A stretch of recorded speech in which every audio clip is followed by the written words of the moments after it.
So if you came to a Womentum camp, you kind of get the whole bucket. So we talked a little about philosophy, what's and whys. We did planning, lesson planning, short-term planning, long-term planning. What would you do with a group of hot 6-year-olds or just a regular group of 6-year-olds? And what would you do? When do you start streaming them out? So we kind of covered all of that. And then for the skills, we started at the bottom, right? Like here's the key things you need to focus on. And we went all the way to the top. Well, not the top because it never ends, but right, like we went pretty far.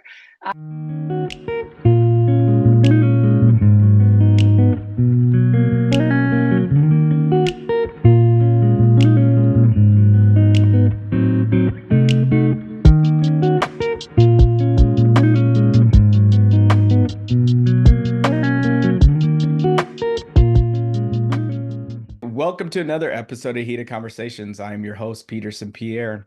Thank you for tuning in to yet another episode. We have the second half of one of the coaches at Ascend Gymnastics. We had Brett on the podcast, and we have his coaching partner on the podcast today. And I'm super excited for her to join and for her to kind of talk about, from her perspective, her time and even just her journey leading her to Ascend. We have Sarah Korngold, who's also coach of Shilese. And so if you have been following the kind of as we get ready for the 2024 Olympics, you probably have been following her journey. And one thing that kind of makes her pretty famous is when they went on tour, she held this handstand in this Wonder Woman outfit for a very long time. And I know just holding handstands even on the floor can be hard, at least for me to think about, and for her to be able to do that on the uneven bars is pretty special. So I'm excited for her to talk about all things gymnastics and just for you to kind of get to learn a little bit more about her. Remember to subscribe, to follow, hit the like button, and leave comments. Let's welcome Sarah to the podcast.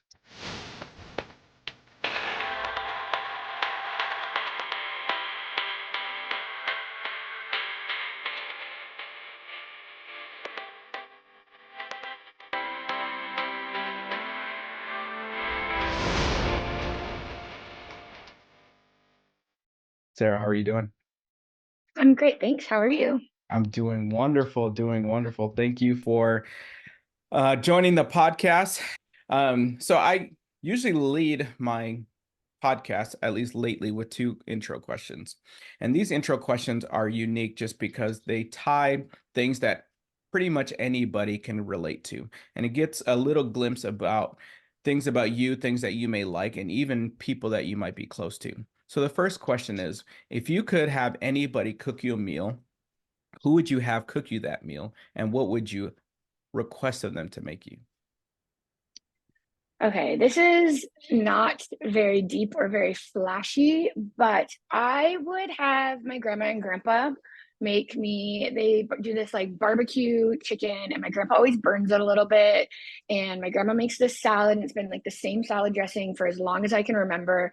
And I just have such good memories with like that meal, like family time and being around. And I don't get to see my family that much. They're very far away and it's hard to get home for stretches. And my grandparents are getting up there in their age. And so I just think that like I would love to sit down and have that meal with them again. Yeah, brings back good memories. Can you talk about your grandparents and who they were to you, and even just life with them growing up?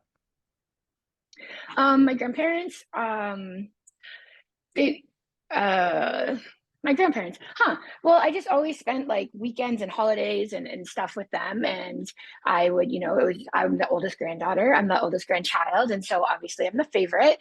And I just remember like my grandma was awesome. We would go to Canada's Wonderland and she would like get on the roller coasters with me. And my grandpa would like do my math facts with me and all of that. And I just remember thinking their house was so big and so fancy and I loved it. And I just spent a lot of like good time. Like if I wasn't in the gym or I wasn't working, then I was at my grandparents or my aunt and uncle's house, spending time with them. And so a lot of my formative years and a lot of my memories from when I was little are with them.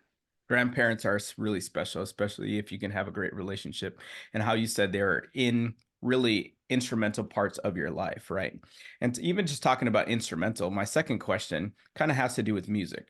So if you could see anybody live in concert, dead or alive, who would you go see, and who would be your concert tag along?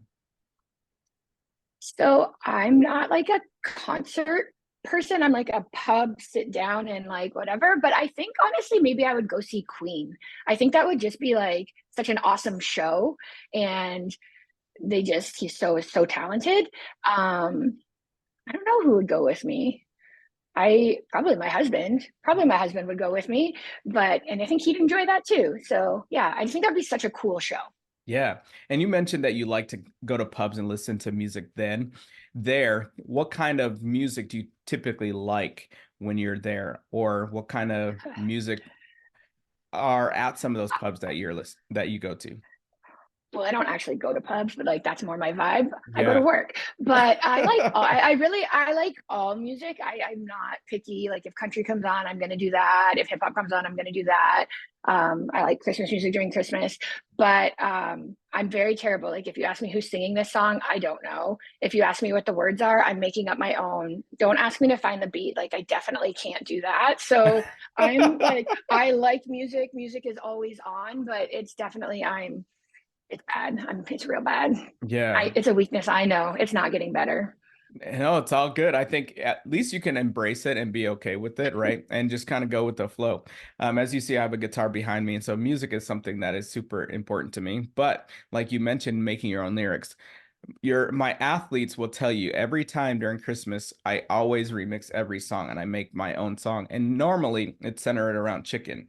And so they always get me chicken socks or chicken type of gift cards or anything chicken because I turn literally every song like last Christmas. I'll sing it to you. So last Christmas, you gave me chicken. And then very next day, I had Chick-fil-A. Wing daddies, and then keep going, and then I'll go like whatever random lyric I'll have. And so I just do these songs every time. And or I'll make a song like gymnastics related, be like, okay, this song was actually written for gymnasts so they would learn how to keep their feet together. So that's what they're actually telling you in this song.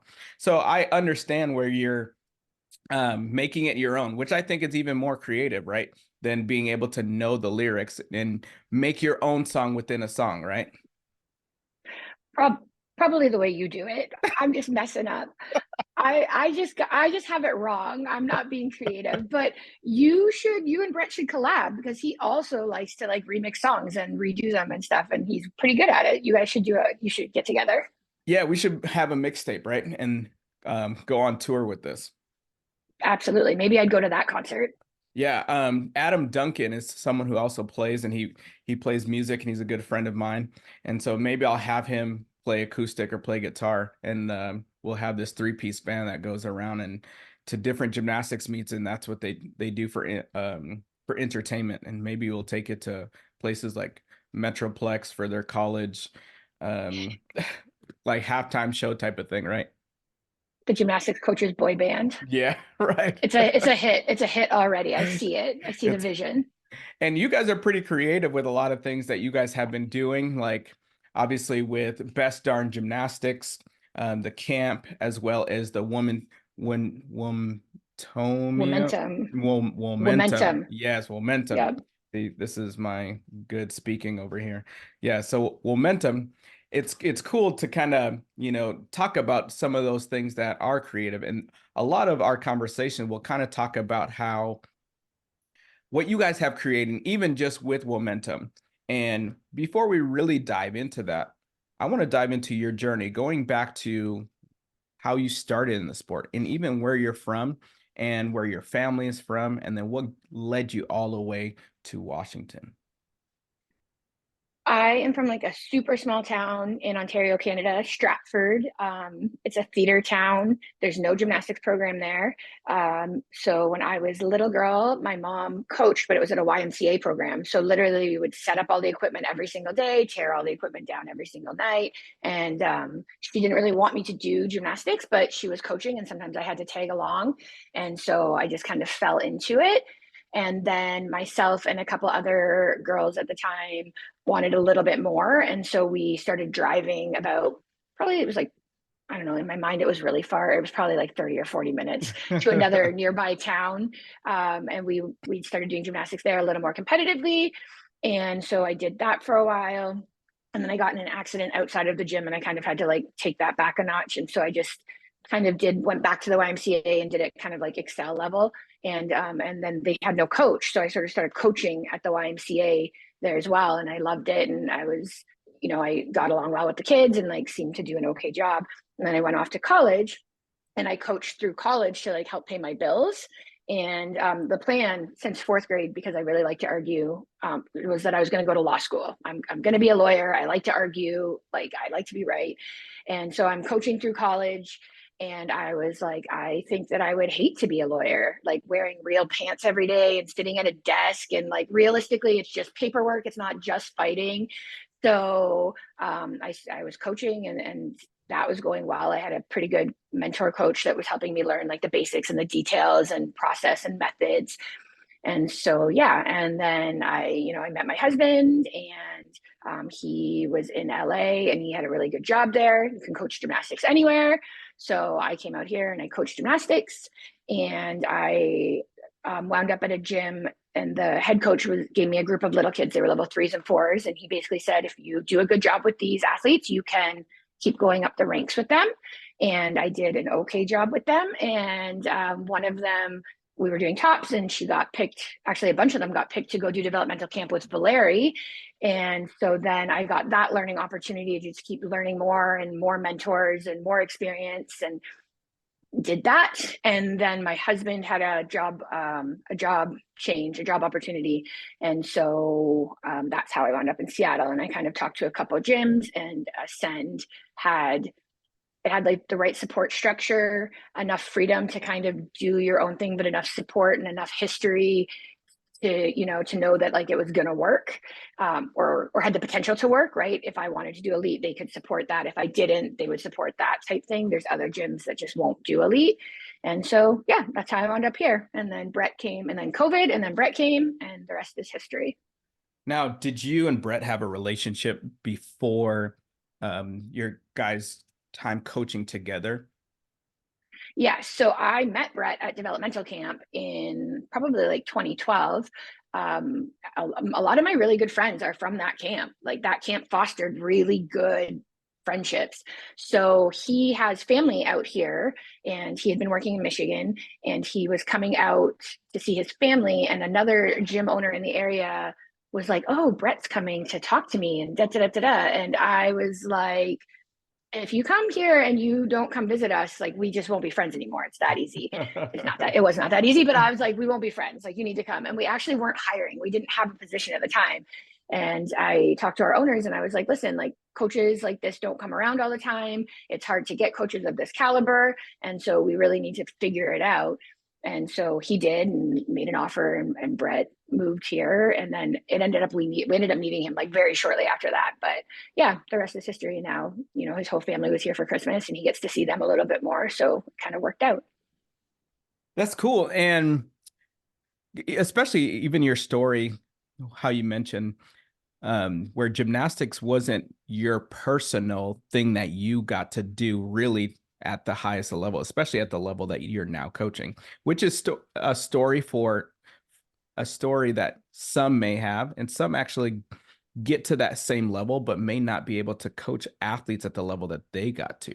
And so it's unique, learning how to be able to develop really from the ground up. And you had mentioned so many mentors that you had growing into like where you're at now. Can you kind of talk about some of those mentors and things that they really taught you that really is making, what is now to be Sarah Korngold's coaching style? The first mentor, well, my coach, Gord Pinkney, he really made me love the sport. And absolutely, like I look back, there's no way I could have coached me. I cheated, I was whiny, like I was the worst. And like in hindsight, I get that. But he never made me feel any sort of way. Well, he would call me up for cheating and I'd be like, no, I'm not. But like, yes, I was. But he'd come in the next day and he'd coach me the same. And he just made me love gymnastics. And kind of like you were saying, you sing like silly songs to your kids and we'd be rotating around and be like, oh, we're going to Florida and like just make silly jokes. And I really I look back on my entire time that I spent in that gym fondly. I don't have memories where I'm like, oh no, that happened, like it was a really good time. So that was number one. Like it is possible to spend time in the gym, work hard and love it, and look back and still love it. So that was probably the first thing. And then when I was coaching in college, I coached under a man named Dan Glendon, and he was very much a stickler for like perfect handstand, perfect line, perfect form. He was not afraid to take a skill and break it back down if he didn't like the way that it was developing. Like he would take it all the way back down. I'm talking kids that are working double backs and full ins. Like he would take it back to like how you're starting your standing back handspring type thing. So he really put into me a passion for details, because like an aesthetically pleasing straight handstand is just so much more beautiful than, all right, you're getting it done, right? So that, and then there was another coach in the area. His name was Aaron Brokenshire, and he like did his own little startup gym right as I was leaving.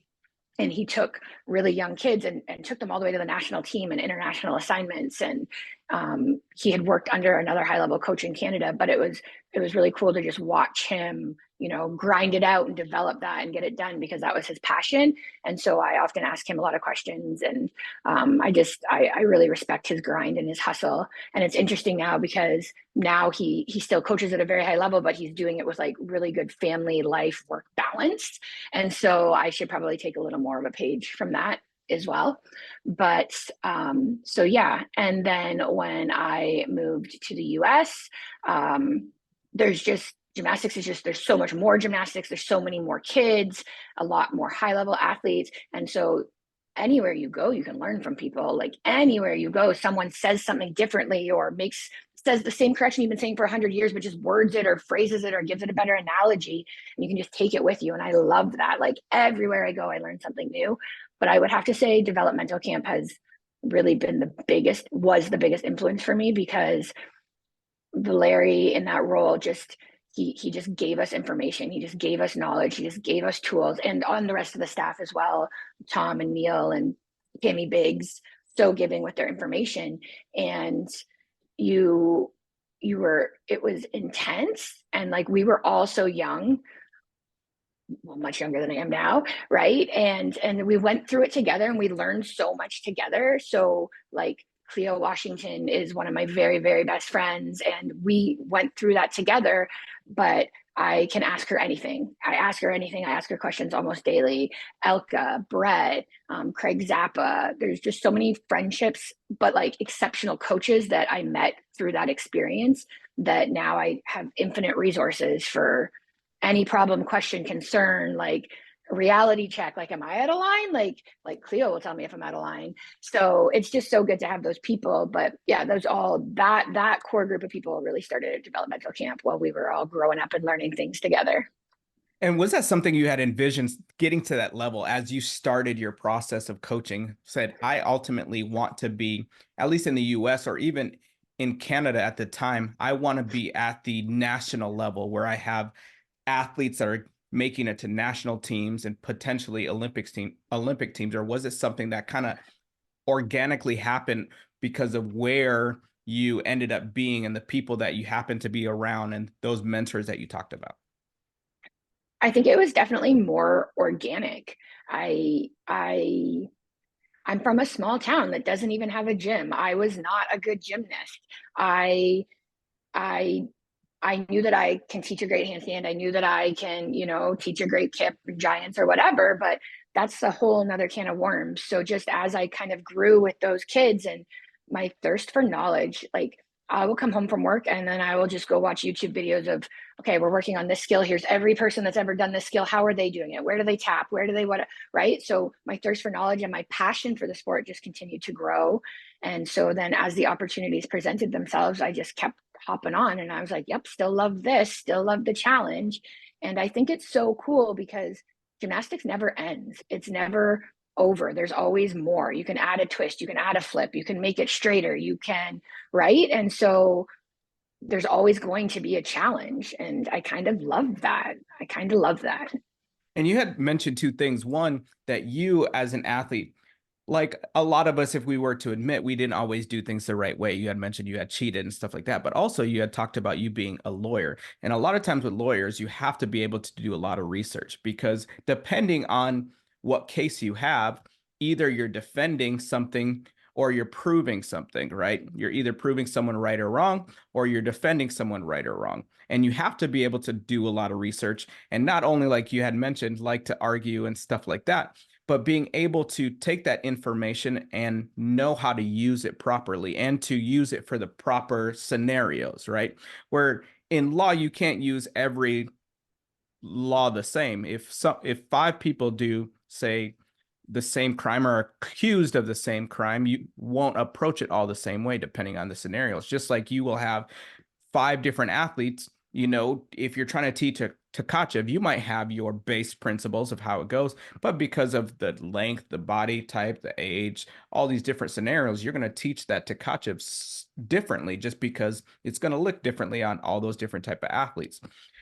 Can you kind of talk about how you use those, you know, really those two main things, your love for, you know, wanting to become a lawyer, but also even your, you could say just not deficiencies, but your lack of really accountability in regards to yourself as an athlete, right? To be able to motivate you to be the coach that you are today.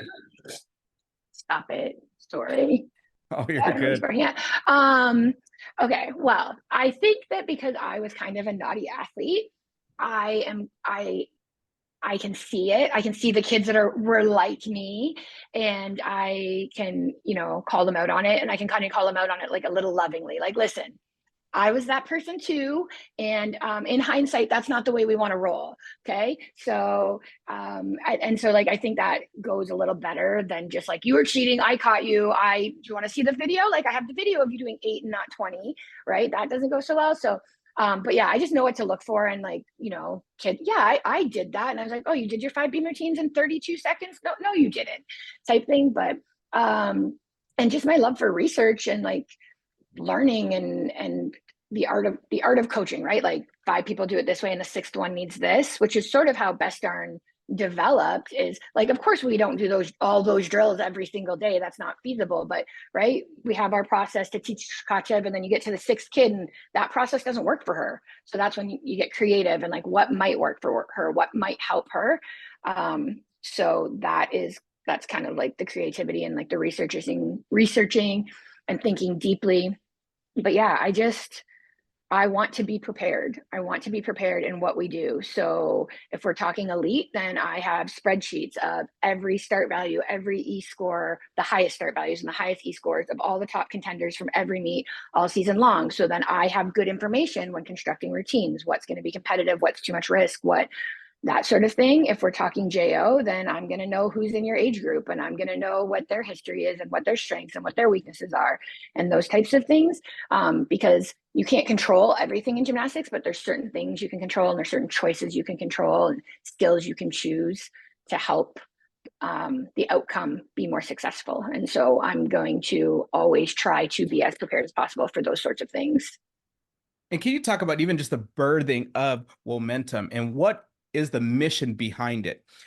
Because I talked a little bit, you know, with Brett and with some people, like this, the sport of women's gymnastics is obviously dominated by women in regards to who's doing the sport, right?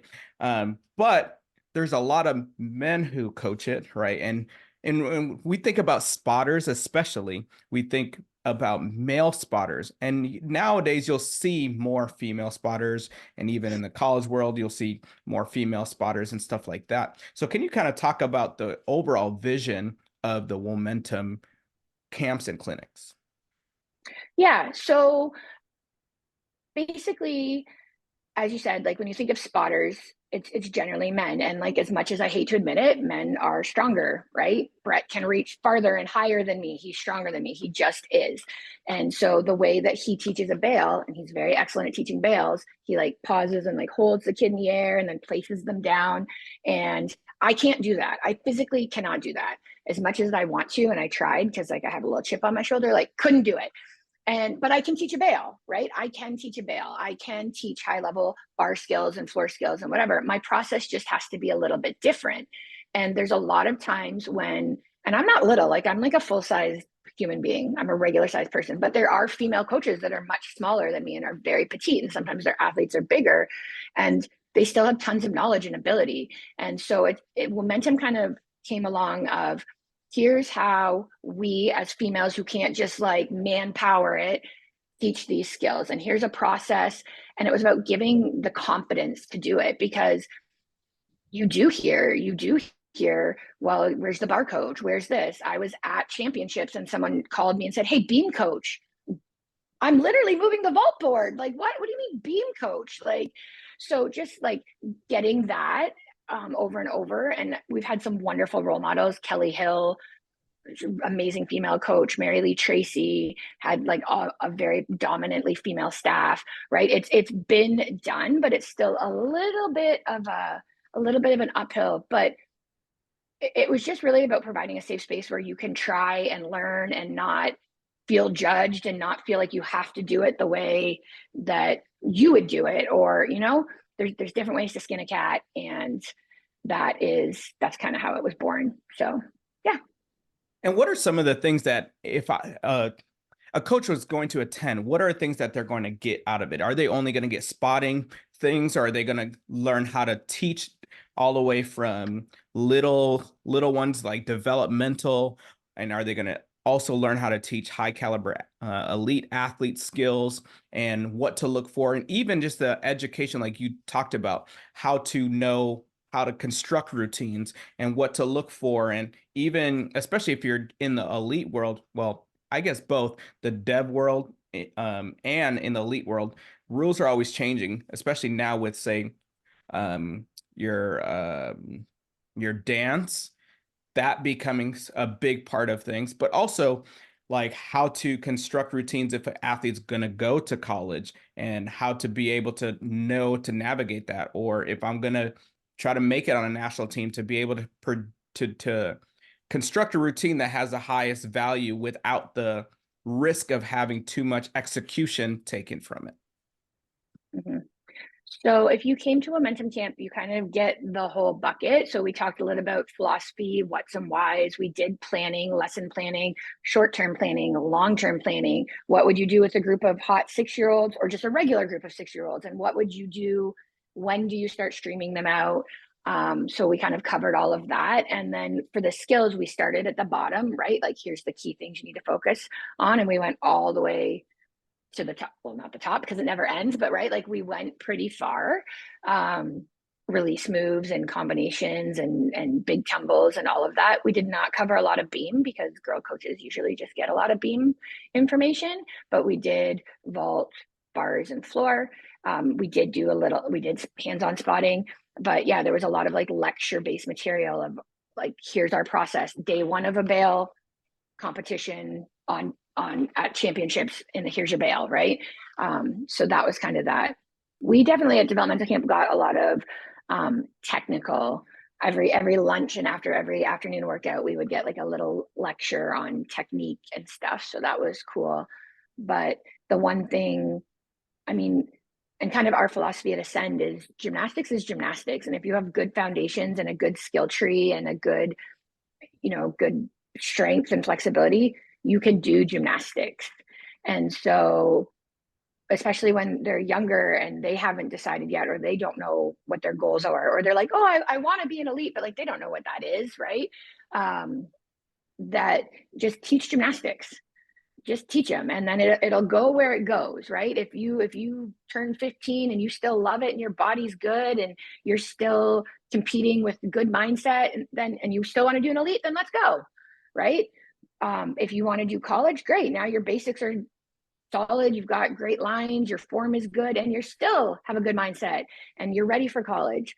So that's kind of where we're at. And just even if you're a dev kid, right?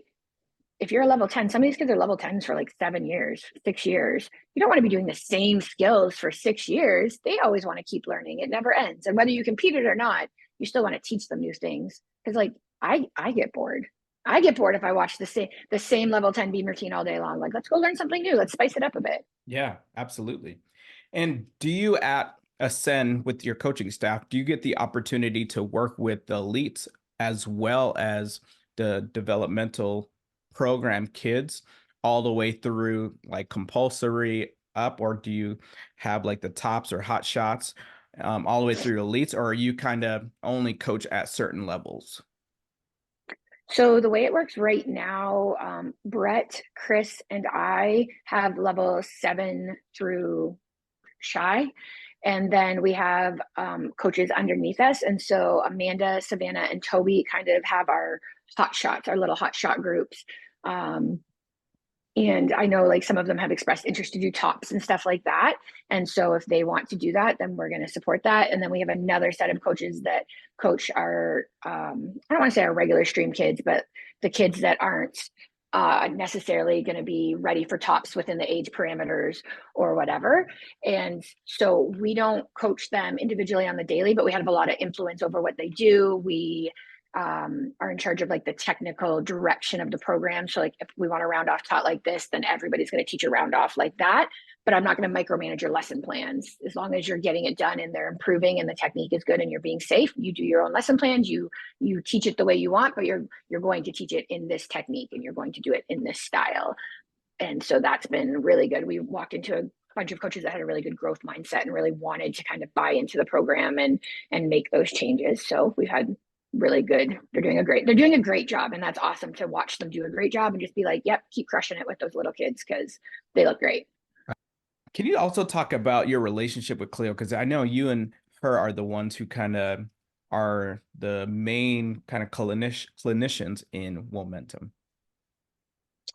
Well, I met Cleo at developmental camp in 2012, and she at the time was coaching Morgan Hurd, and we just kind of clicked. We're kind of ridiculous.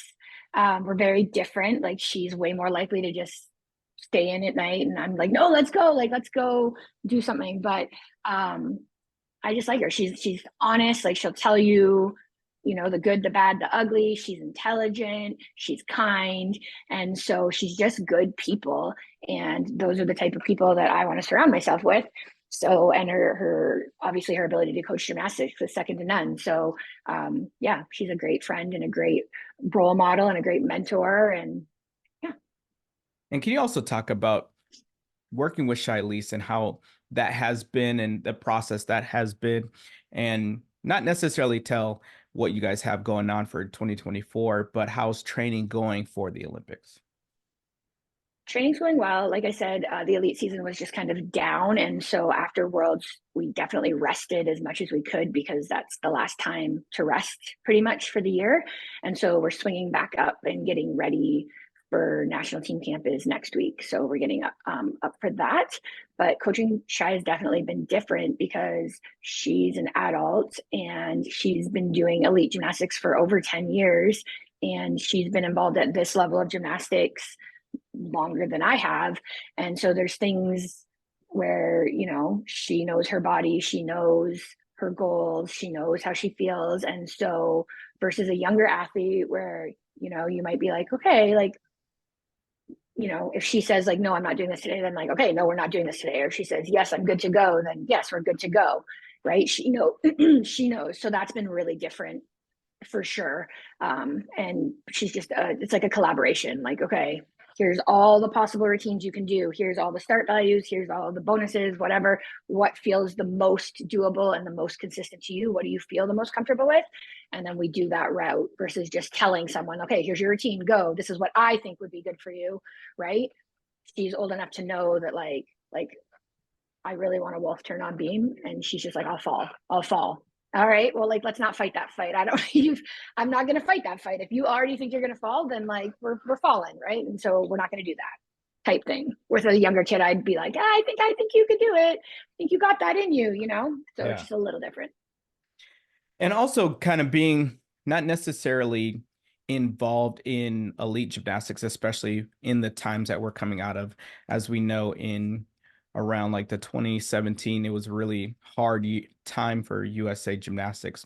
Can you kind of talk about how, from your perspective, coming in and coaching in and not being involved, what kind of coach you're trying to be, or even learning from that? Because I'm sure being at developmental camps and stuff like that, you've been around coaches who are around when those were happening, and even in some of your time of coaching, may have seen some of that stuff, either from stories from some of those current athletes or anything like that. Can you kind of talk about, your intentionality to your coaching style, especially in the world of elite?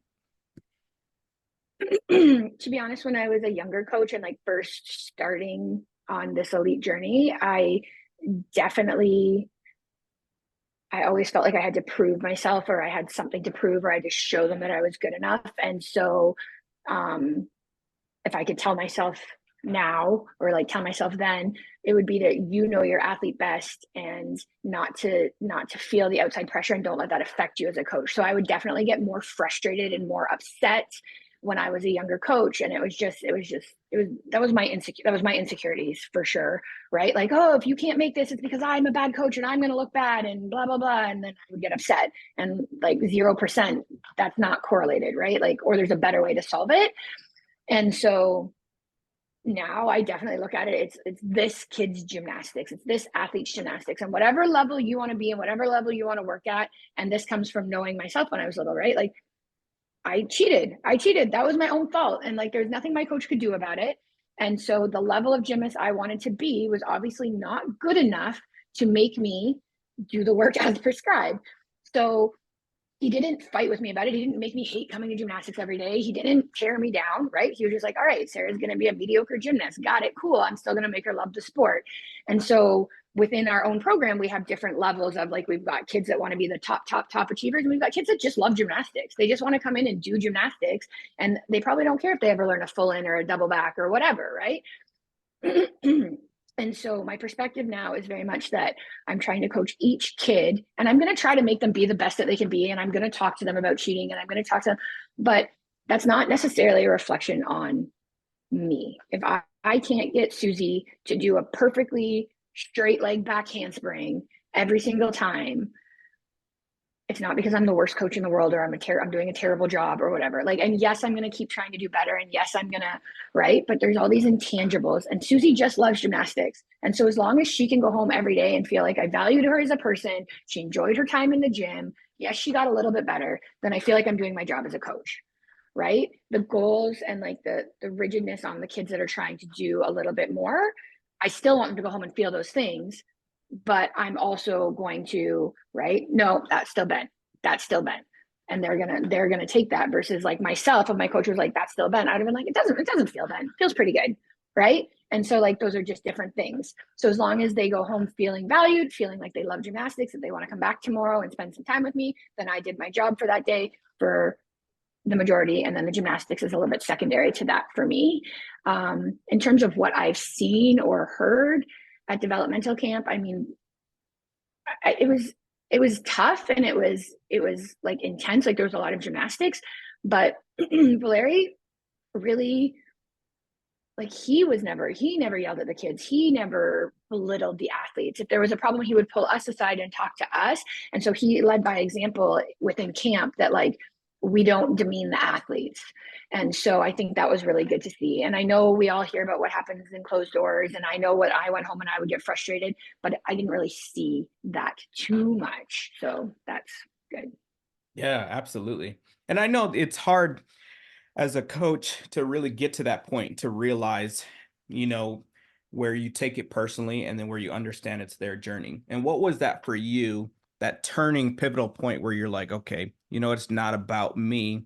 Obviously, I want to have some sense of accountability and excellence, but not really making it about me, but really understanding for each individual athlete what their intention is and their goal is in the sport, and how to help navigate them with, or walk alongside them in that process. I definitely, a turning point was, when all of the scandals and stuff came out, and it just really made me step back personally and be like, what's my whys? And again, like I mentioned earlier, my coach when I was young made me love gymnastics. That was one of my whys. Like, I love this sport. And so if I'm coaching from my ego or I'm coaching from frustration? Am I helping kids love the sport? And so it was just like that. When the scandal came out, it kind of made me step back and reflect like on why am I doing this? What is my purpose? I'm trying to coach young athletes to be better humans through the sport of gymnastics. And so, right, if my boss is frustrated with me, I don't want him yelling at me or belittling me or whatever. And so we have to model that behavior as well. I think also I had a bunch of talented kids, like physically very, very talented, who we like ran the elite path, but their hearts were not in the elite path. They didn't want to do it. And watching them essentially burn out or leave the sport, or if they diverted feeling like they had failed, like that's not my goal either, right? I'm not an elite or bust coach. That's not my thing. And so I think kind of learning from that and letting the kids kind of steer that ship a little bit more. And just because they're physically very, very talented doesn't mean they have the desire or that they want gymnastics to be their entire whole life or whatever. And so I think that was a good turning point for me. And what event right now do you really enjoy, that you really love coaching? And what skills is some of those skills that you really get excited about? Bars is my favorite event to coach. I like it a lot because it's different, right? It's different than all the other events. And bars was my best event. And I think that the code right now in the elite world, especially, is you need to have like a very rare blend of superpower and flexibility and artistry. Whereas bars, like there's more options. You can work around the code a little better. So I love bars the most. I really like teaching circles and handstands. I know that's dull, but like a perfect flawless handstand is just like, ugh, I love it. And then a good circle becomes whatever. You can shapash, you can rikna, you can dismount, whatever. So I love good circles. And then I like beam as well because there's so many choices. You aren't flexible. You're not going to be a front aerial. Fine. Let's learn a front tuck. Let's learn a front toss. You are flexible. Let's learn an nodi. Let's learn a Valdez series. So you can be really, really creative on beam. And I love that. A nodi is my favorite skill on beam. I think it's undervalued. It's a little tricky to just be a D, but yeah. And then, I mean, I like coaching all the events. I would say vault is like my least favorite in that it's just one skill, right? It's just one skill. So like if your round off's not good, then this isn't going to be good. And so you just got to keep working on the round off. And like I said, sometimes I get bored, but it is what it is. Yeah, no, I understand that. And in kind of wrapping up, what would you say to upcoming coaches or even coaches right now who are kind of in a place where, say, they see other coaches having success and they want to have success, right? Or even they're in their own journey starting off. What would you say to them as if you're speaking to your younger self starting off as a gymnastics coach? I would say ask all the questions. Ask all the questions, even if you think it's silly, ask. And like, even if it's stuff you don't like, you're looking at something and you're like, oh, I don't really think I like why that or how they're doing it. Ask why, because maybe the why is going to change your perspective on it. Watch, learn, immerse yourself, find a mentor, find someone that you can ask the questions. Trust yourself. You know your athlete best, but don't be arrogant about it, right? Like, I don't know how, like an example would be if you have an athlete that's physically capable of doing a triple series on beam, right? They physically can do it, they're training it. But if you know she's not confident, don't rush it. Even if someone out there's like, oh, that looks great, she's got it, go. Don't rush it. If you know she's not confident with that, you know she's not ready, then that's where you have to trust your gut. So like technical things, ask, learn, grow. But when it comes to like knowing your athlete, knowing their heart, knowing their mind, you have to trust yourself with that because you spend the most amount of time with them. And a clinician can have great technical advice, but they see that kid for 30 minutes once a year or once a month, right? They don't know them the way you do. And so, yeah, that and just love, you have to stay in love with it. If you want to do this at the highest level, it's a grind. It's red eye flight, get off immediately, go to workout, fly home, immediately go back to the gym to coach the kids that you've been gone. And so you have to love it. And yeah, and appreciate all the opportunities and appreciate the experiences and appreciate the good days and the bad days because those make you appreciate the good days more. And yeah, that's I think all I have. No, I love it. And as you kind of get ready for dev season, as you said, you guys start January 14th. I want to wish you guys good luck and thank you for all that you guys are doing and out of Ascend and even Best Darn Gymnastics and Womentum, giving, another avenue for education for coaches, just like you and Brett are both super passionate about that. And Brett mentioned that in the episode that we did is education is something he's super passionate about. And, hearing that from you, you personally are passionate about educating yourself, but also teaching others. And so I encourage other coaches to kind of tune in and check out Womentum and Best Darn Gymnastics and Gymnastics Camp and everything that you guys have going on. And I also like how you guys post other gyms drills and stuff like that. So then it makes it a community thing. And I also talked about, Brett, how it kind of started where you guys were new to Region 2 and trying to kind of build a community within your region, and it became something that kind of grew, and it's now outside of that wall of just coaches and family, which is really cool to see the gymnastics community come together. And I appreciate you taking time to talk to the viewers and listeners. And if you want to learn any more about what's going on with Womentum and Best Darn Gymnastics Camp or Best Darn college camp, I'll link all that information below. Also, you can check out Brett's episode to kind of learn a little bit more. Thank you again, Sarah, for being on the podcast. And I appreciate you guys all for tuning in. I'll see you guys on the next episode.